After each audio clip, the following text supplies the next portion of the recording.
அனைவருக்கும் வணக்கம். சுப மாரிமுத்து, பாரம்பரிய திருவள்ளுவர் குல வம்சம், பிரசன்ன ஜோதிடர் சுப மாரிமுத்து. இந்த பதிவு உங்களுக்காக. உங்களுக்கு இன்னைக்கு ஒரு அற்புதமான ஒரு விஷயத்தை இன்னைக்கு நான் உங்களுக்கு கொடுக்க போகிறேன்.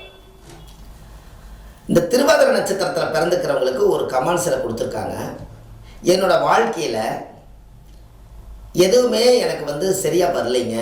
நானும் எத்தனையோ பரிகாரங்கள்லாம் செஞ்சுட்டேன், கோயிலுக்கெல்லாம் போயிட்டேன். இன்னும் எனக்கு எதுவுமே சரியான ஒரு தீர்வு கிடைக்க மாட்டேங்குது என்னோடய ஜாதகத்தில் அப்படின்னு. அதுக்கு ஒரு பதிவு ஒன்று போடுங்க ஐயா, உங்களுக்கு புண்ணியமாக போகட்டுன்னு ஒருத்தர் சொன்னார். அவர் திருநெல்வேலி மாவட்டத்தை சேர்ந்தவர். சரி, சந்தோஷம் ஐயா, நான் ஷூட்டிங் எடுக்கும்போது உங்களை நான் நினச்சிக்கிறேன், உங்களுக்கு ஒரு பதிவு போடுறேன்னு நான் சொன்னேன். அப்போது இந்த திருவாதிரை நட்சத்திரத்தில் பிறந்துக்கிறவங்களுக்கு உங்களுடைய நட்சத்திர தோஷம் முதல் நிவர்த்தி பண்ணணும் அப்படின்னா, திருவாதிரை என்பது ஆண் நாய். நாயிலேயே ஆண் நாய், பெண் நாய் கிடையாது, ஆண் நாய். முதல் வேலையா அந்த திருவாதிரை என்பது ருத்ரன் பிறந்த இடம், அது மயானமான இடம். அதனால சிவனே மயான சிவன். அதனால அந்த சிவனுக்கு காவலாளியே கால பைரவர் தான். அப்போ கால பைரவருங்கிற என்பது நாய் தான். அதனால் நீங்கள் என்ன பண்ணுறீங்கன்னா,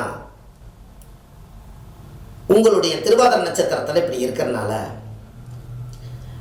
இயற்கையாக இறந்த நாய் ஏதாவது ரோட்டில் அடிபட்டாலோ இல்லை ஏதாவது நோய் இறந்து போனாலோ அந்த நாயை எடுத்துகிட்டு போய் கால் மிதிபடாத இடத்துல கொண்டு போய் திருவாதிரை நட்சத்திரக்காரர் போய் மனசார ஒரு அனாதி பாடி எடுத்து அடக்கம் பண்ணுனா எப்படி பயபக்தியோடு பண்ணுவோமோ அதே மாதிரி நீங்கள் திருவாதிரை நட்சத்திரத்தில் பிறந்திருக்கிறவங்க ஒரு நாயை கட்டி இழுத்துட்டு போய் இறந்த நாயை எடுத்துகிட்டு போய் குழியை தோண்டி அதை நல்ல முறையாக அடக்கம் செஞ்சு அதுக்கு ஒரு மாலை போட்டு ஒரு மஞ்சள் தொளிச்சு அதுக்கு ஒரு கல்புரம் பொருத்தி வச்சு ஒரு 3 முறை சுற்றி சாமி கும்பிட்டுவாங்க. கால பைரவருடைய தோஷம் அன்னையோட நிவர்த்தி ஆகும். அதுக்கப்புறம் உங்கள் குடும்பத்துக்குள்ளே உங்கள் வம்சத்தவே நாய் கடிக்காது.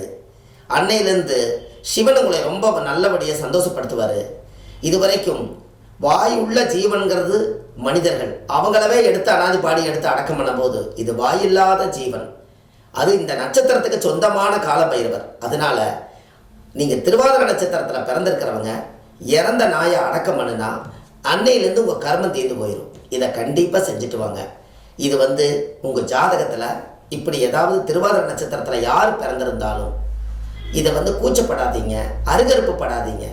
நம்ம வீட்டில் உயிரோட நாய் இருக்கும்போது அதுக்கு நீங்கள் பால் கொடுத்துருப்பீங்க, பிஸ்கட் கொடுத்துருப்பீங்க, உங்கள் காலவே பின்னாடி சுற்றிட்டு வந்திருக்கும், உங்கள் பெட்லேயே படுத்து தூங்கியிருக்கும், உங்களுக்கு நிறைய உதவிகள் அது செஞ்சுருக்கும். அப்போ உயிரோடு இருக்கும்போது அதை மதிக்கிறீங்க. அதை இறந்துருச்சுன்னா அது நாய் எங்கேயோ கிடக்குதுன்னு பார்த்துட்டே போகிறீங்க. ஆனால் யார் வேணாலும் பார்த்துட்டு போகட்டும், திருவாதிரை நட்சத்திரக்காரர்களுக்கு இனமே அதுதான் அல்லவா.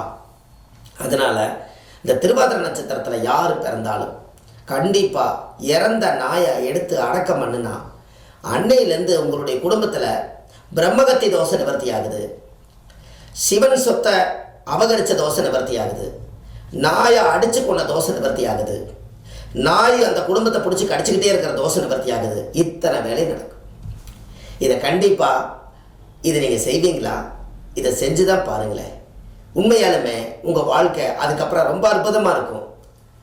இதை அடக்கம் பண்ணிவிட்டு நீங்கள் 3 முறை சுற்றி சாமி கும்பிட்டு அன்னைக்கு சிவன் கோயிலில் போய் சுவாமிக்கு தேங்காய் பழம், வெத்தலை பாக்கு, எலுமிச்சம்பழமெல்லாம் வச்சு பூஜை பண்ணி கால பைரவர் கோயிலில் விளக்கு போட்டு சாமி கும்பிட்டு வந்துடுங்க. உங்களுக்கு ஒரு புண்ணியமாக போகட்டும். அன்னையிலேருந்து உங்களுக்கு திருவாதிரை நட்சத்திரம் திருவாதிரை உங்கள் திரை ஓப்பன் ஆயிரும். உங்கள் வாழ்க்கை சிறப்பாக இருக்குது. இதை நீங்கள் செஞ்சுட்டு வாங்க, எப்படி இருக்குதுன்னு பாருங்கள். பிரமாதமாக இருக்கும் உங்கள் வாழ்க்கை. ஏன்னா அவங்களாட்ட கஷ்டப்படுறவங்க யாருமே இல்லை. திருவாதிரை நட்சத்திரம் அது மயான சிவனாக போச்சு.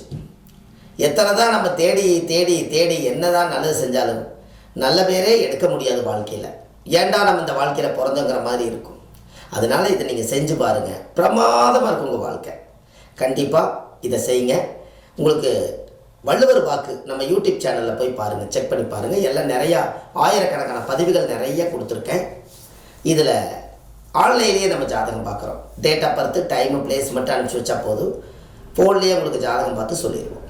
கண்டிப்பாக உங்களுக்கு எளிய பரிகாரத்தோடு உங்களுக்காக இருக்கிறேன். அடியேன் சுப மாரிமுத்து. அடுத்த பதிவில் உங்களை சந்திக்கிறேன். நன்றி, வணக்கம்.